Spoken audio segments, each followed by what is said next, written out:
Fala pessoal, como é que vai? Todo mundo bem? Aqui é o professor Ítalo Vetor na área. Para a gente começar mais uma aulinha de física, hoje o tema é magnetismo. Esse é o projeto Goiás Bem no Enem que o governo de Goiás oferece para você mandar bem no Enem. Lembra que na semana passada a gente fez uma listinha weekend, né, de magnetismo? Então hoje a gente vai retomar aqui alguns conceitos do magnetismo e resolver alguns exercícios dessa listinha. Vamos.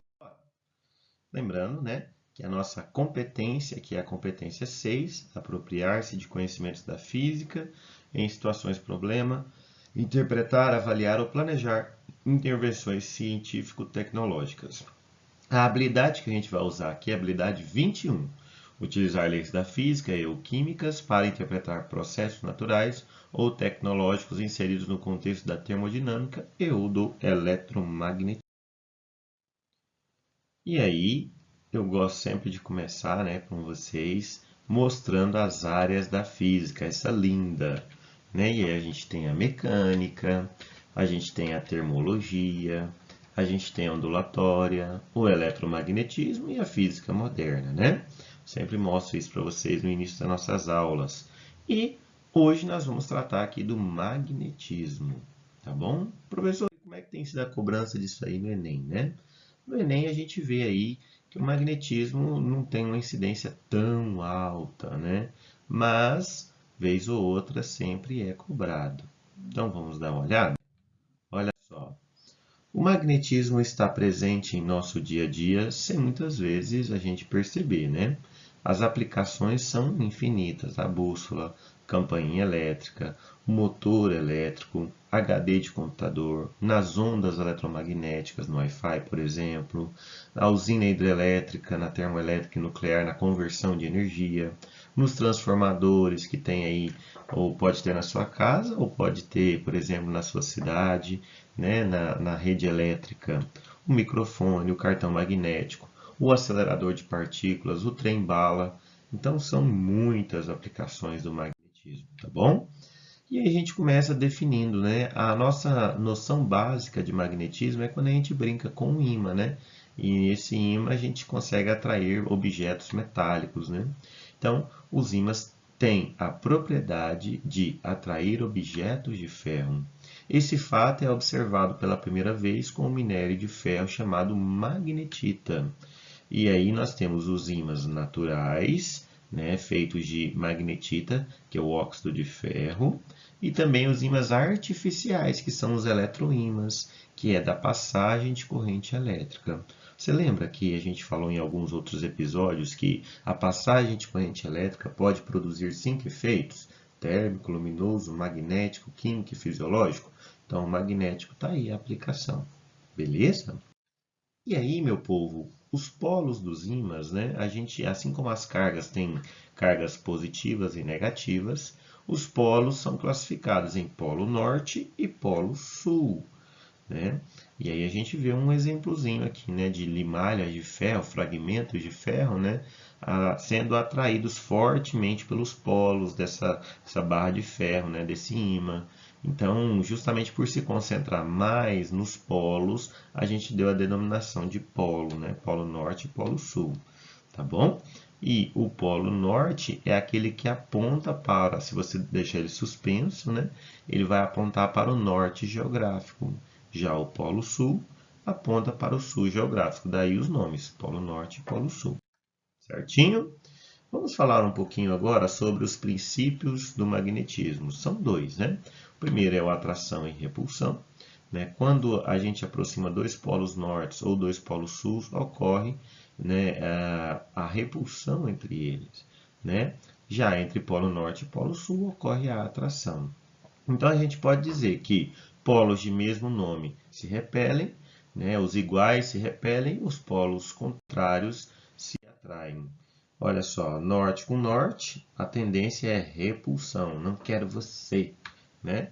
Já sul com sul também mesma coisa, não quero você. Tipo você e sua sogra, sabe? Sai pra lá, capeta. Já polo norte, polo sul, atração, né? Então, polos de mesmo nome se repelem, polos de nomes contrários se atraem. E aí, pessoal, Temos ainda o outro princípio, né? Primeiro é o princípio de atração e repulsão. Temos o princípio da inseparabilidade magnética. O que é isso, professor? É o seguinte, se você tem um ímã, né? É impossível você obter apenas partes desse ímã, ou seja, apenas um polo, né? Então, se você fragmentar esse pedaço de cima, vai surgir um novo polo norte, um novo polo sul, de forma que a gente fala, né, que é impossível você ter um monopolo, né? Sempre vai vir dois polos de um ímã. Professor, não entendi esse trem direito, não.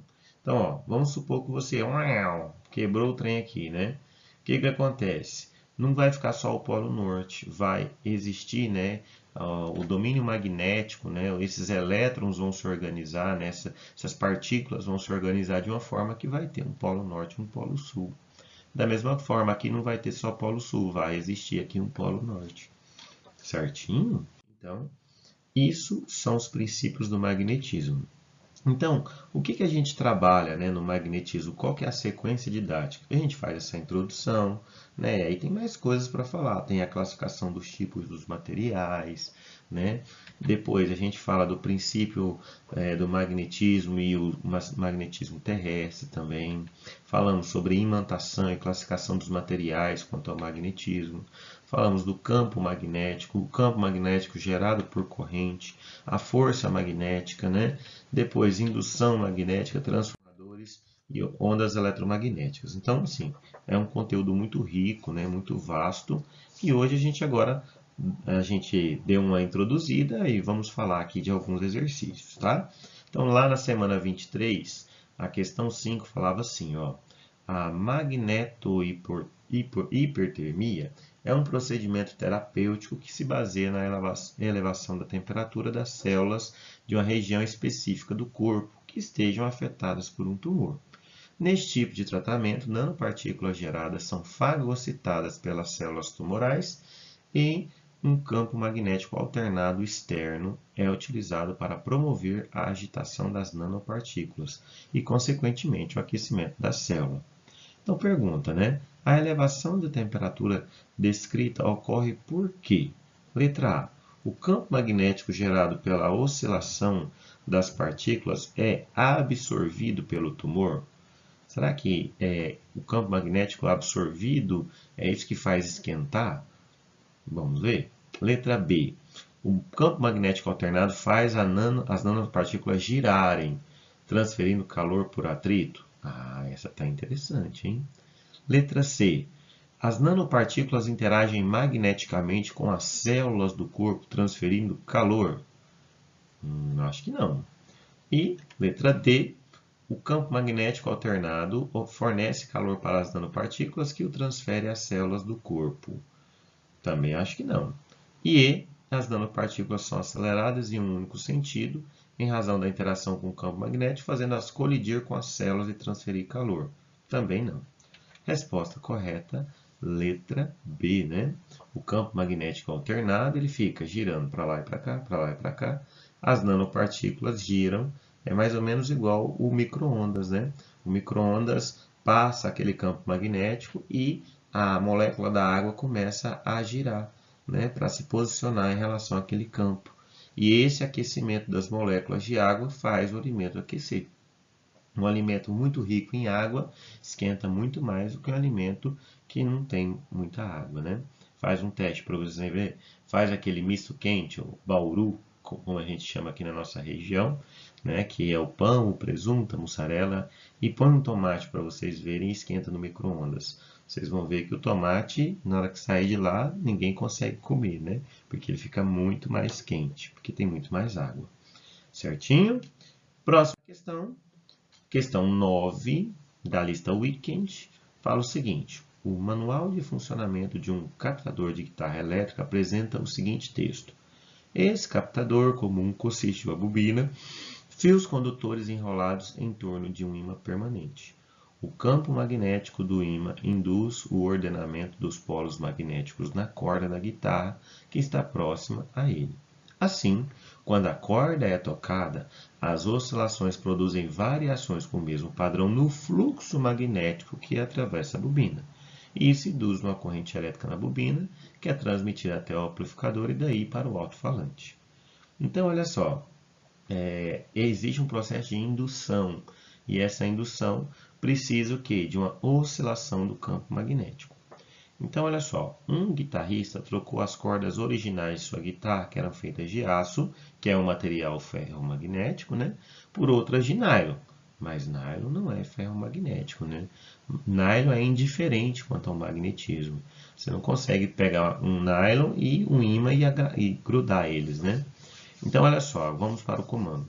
Com o uso dessas cordas, o amplificador ligado ao instrumento não emitia mais som, porque a corda de nylon apresenta uma magnetização desprezível, né, sob a ação do ímã permanente. Beleza? Certinho? Olha essa questão 10 também, que fala sobre indução. Os dínamos são geradores de energia elétrica utilizados em bicicletas para acender uma pequena lâmpada. Para isso, é necessário que a parte móvel esteja em contato com o pneu da bicicleta.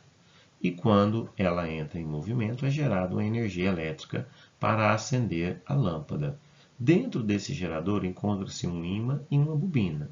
A gente comentou há pouco, né, que a indução magnética ela se dá quando você oscila o campo magnético, quando o ímã mexe. Por isso que quando você girar a roda da bicicleta, né, se ela estiver com um ímã acoplado nela, o que vai acontecer? Vai provocar uma variação de campo magnético e, portanto, vai acender essa lâmpada, né? Então, o princípio de funcionamento desse equipamento é explicado pelo fato de que a corrente elétrica é gerada em um circuito fechado quando há variação do campo magnético. Letra E. Professor, tem questões mais complexas que essa? Tem, na lista tem. Eu optei por trazer essas questões mais conceituais, que são mais simples e que vão embasar o seu estudo no magnetismo, tá bom? Qualquer dúvida, pode entrar em contato conosco na minha rede social do Goiás Bem no Enem. É um prazer poder estar aqui. O governo de Goiás agradece a sua atenção, bons estudos e até a próxima. Aé!